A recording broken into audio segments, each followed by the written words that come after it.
माते, परंतु ह्या भव्य वृक्षाच्या फांद्यांवर कोण कोण बसले आहे आणि माझ्याकडे ते असे रागाने का बघत आहेत?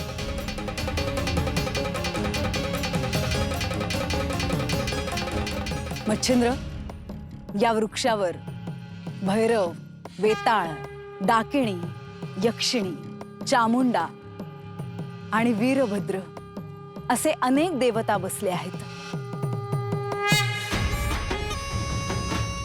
तुला माझ्याकडून जो आशीर्वाद हवा आहे तो मिळवण्यासाठी तुला आधी यांना प्रसन्न करून घ्यावं लागेल।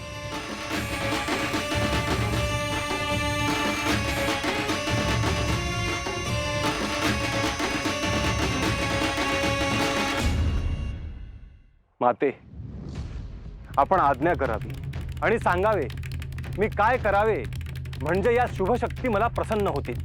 तू जर यांना प्रसन्न केलंस तर हे तुला सहाय्यभूत होतील।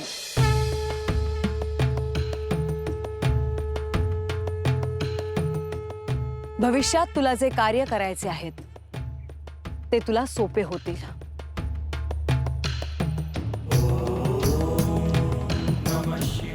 मला या शुभ शक्तींना प्रसन्न करून घ्यायचेच आहे,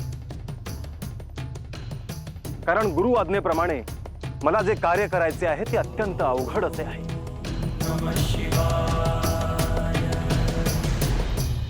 मच्छिंद्र, तू इथून पुढे गेलास की तुला ब्रह्मगिरी पर्वत दिसेल।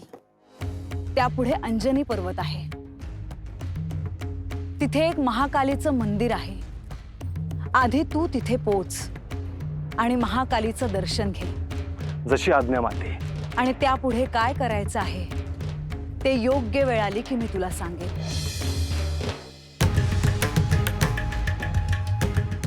शुभम भवतु।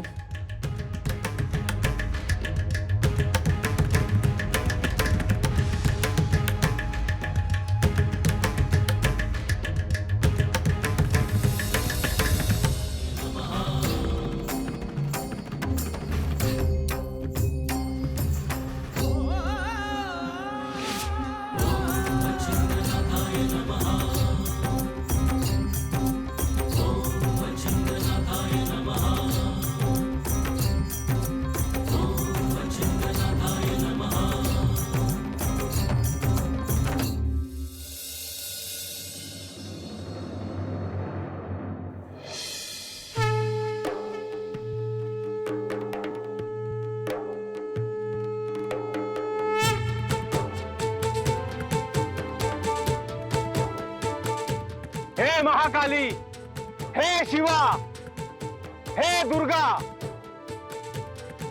सप्तशृंगी देवीच्या आज्ञेप्रमाणे मी तुझ्या दर्शनाला आलो आहे। माझा नमस्कार स्वीकार कर।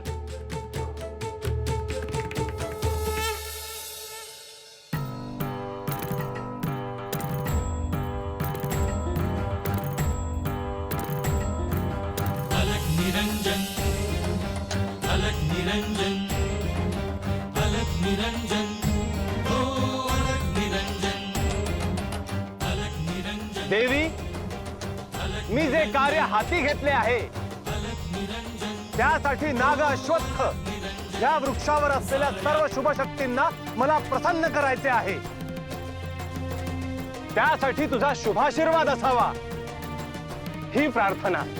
साऱ्या विश्वाचा प्रतिपालक तू, दुःखाचा संहारक तू, वेदांचाही कारक तू, शिवहर शंभू, हे नवनारायण अवतार तू, दीनदुबळ्यांचा दाता तू, गुरुशक्तीचा सेवक तू, शिवहर शंभू।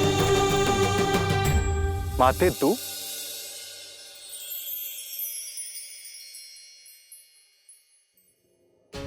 मच्छिंद्र, मी तुला आता जेही सांगणार आहे ते ध्यानपूर्वक ऐक। होय माते। यापुढे पूर्व दिशेला तुला एक नदी दिसेल। ती नदी ओलांडून तुला पुढे जायचे आहे। तिथे तुला 100 जलकुंड दिसतील। त्या कुंडातील जल अत्यंत निर्मळ आणि अत्यंत पवित्र आहे। त्या जलाला तू लगेच स्पर्श करू नकोस। माते, तू सांगते आहेस त्याचे उल्लंघन मी करणार नाही। तिथे तुला शुभ बेलाचं एक वृक्ष दिसेल। त्याचा एक तुकडा तू घे आणि त्या तुकड्याने प्रत्येक कुंडातल्या पाण्याला स्पर्श कर. त्या तुकड्याच्या स्पर्शाने ज्या कुंडातील झरा व्हायला लागेल त्याच कुंडात तुला स्नान करायचे आहे. परंतु त्याच जलकुंडात स्नान करावे याचे कारण काय देवी? ते जल इतकं पवित्र आणि दिव्य आहे की त्याने तुझी शुद्ध जाईल आणि तुला मूर्छा येईल. अशा वेळी मी काय करावे देवी? त्या क्षणी तू सावध होऊन आदित्य स्तोत्र म्हणायला लाग आणि त्या क्षणी तुला मूर्छा येणार नाही. त्यानंतर त्या कुंडातील जल घेऊन पुन्हा नाग अश्वत्थ या वृक्षाकडे तू परत ये आणि तिथे मी तुझी प्रतीक्षा करेन.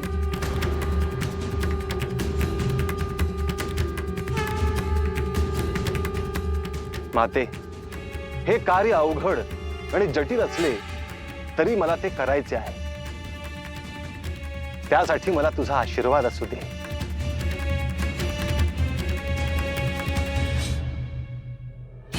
शुभम भवतु.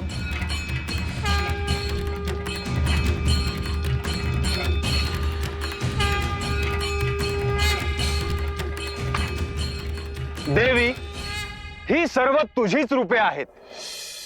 मी तुला शरण आहे. देवमच्छिन्द्रना गुरुवर देवमच्छिन्द्रना गुरुवर.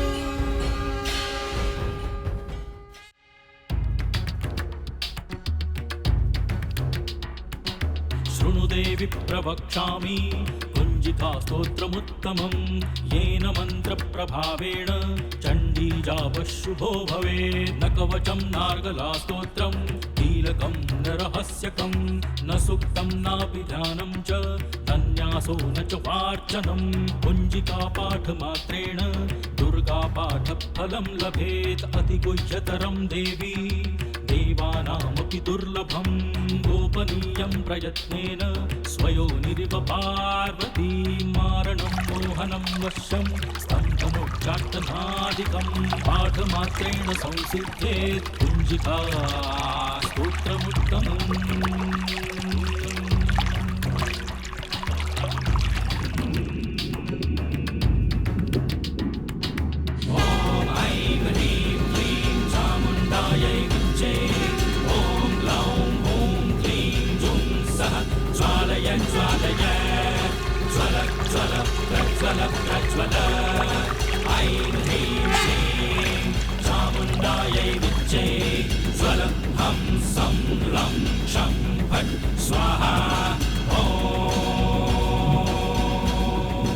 देवीने सांगितले ती हीच नदी.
देवीने सांगितल्याप्रमाणे ही शतकुंडी तर दिसत आहेत,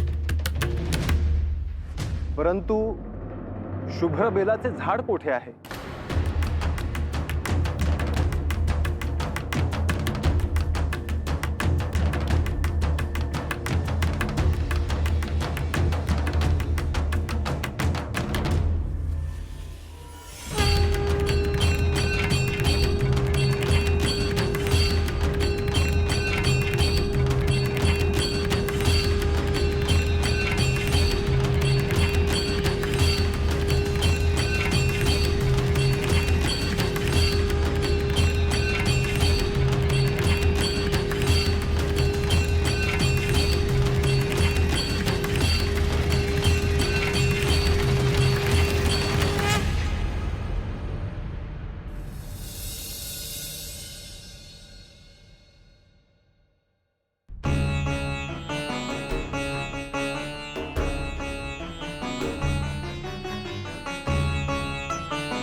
निरंजन अलग निरंजन अलग निरंजन ओ अलग निरंजन अलग निरंजन अलग निरंजन अलग निरंजन ओ अलग निरंजन साऱ्या विश्वाचा प्रतिपालक तू दुःखाचा संहारक तू वेदांचाही कारक तू शिवहर शंभू हे नवनारायण अवतार तू दिनदुबळ्यांचा दाता तू गुरुशक्तीचा सेवक तू शिवहर शंभू अलग निरंजन अलग निरंजन अलग निरंजन ओ अलग निरंजन दत्त दत्त जय जय दत्त दत्त मच्छिंद्र, तो क्षण आला आहे. सप्तशृंगी मातेने तुला सर्व सिद्धी देण्याची वेळ आली आहे.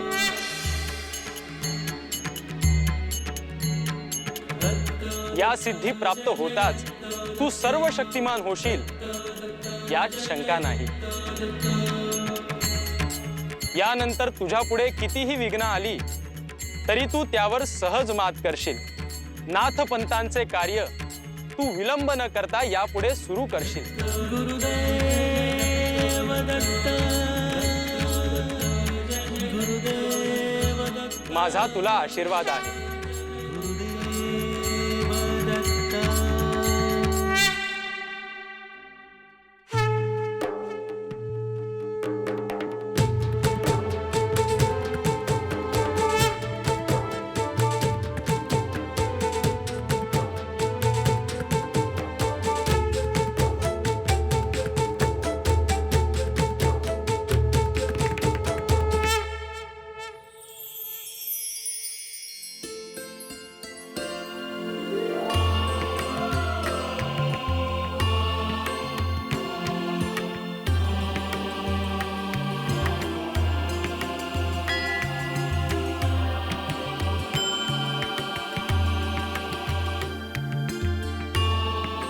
माते, तू सांगितलेले कार्य मी पूर्ण केले आहे.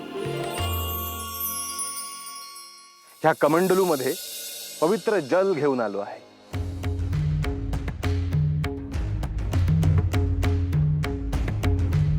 गुरुकृपेने आणि तुझ्या आशीर्वादाने हे अवघड कार्य शक्य झाले. मच्छिंद्र, आता तू खऱ्या अर्थाने मच्छिंद्रनाथ झाला आहेस. मच्छिंद्रनाथाय नमः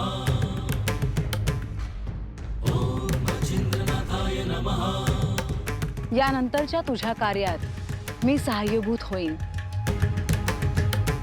आता हे जल नाग अश्वत्थ वृक्षावर शिंपड, जेणेकरून या वृक्षावर असलेल्या सगळ्या शक्ती तुझ्यावर प्रसन्न होतील.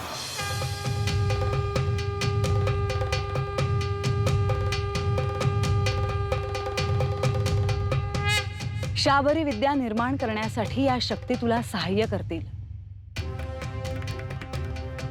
एवढेच नाही तर भविष्यात तू कोणतेही कार्य करशील तेव्हा जर अशुभ शक्ती समोर आली तर तिला पराभूत करण्यासाठी ह्या शक्ती तुला सहाय्य करतील.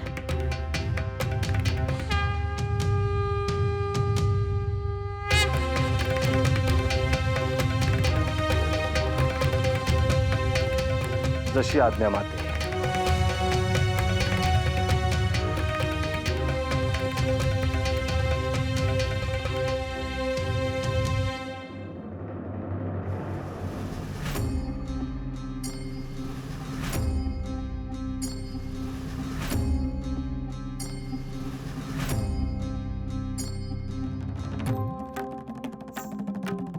ओम मच्छिंद्रनाथाय नमः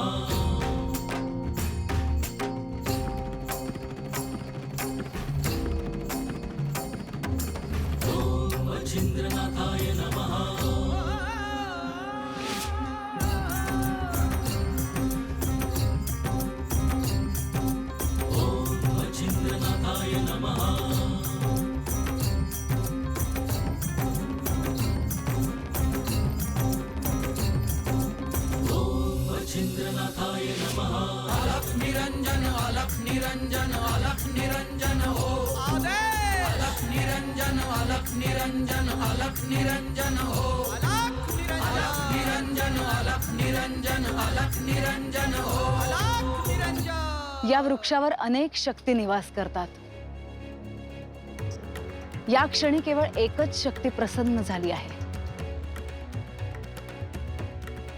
यापुढे 6 मास तुला अखंड हे कार्य करायचे आहे.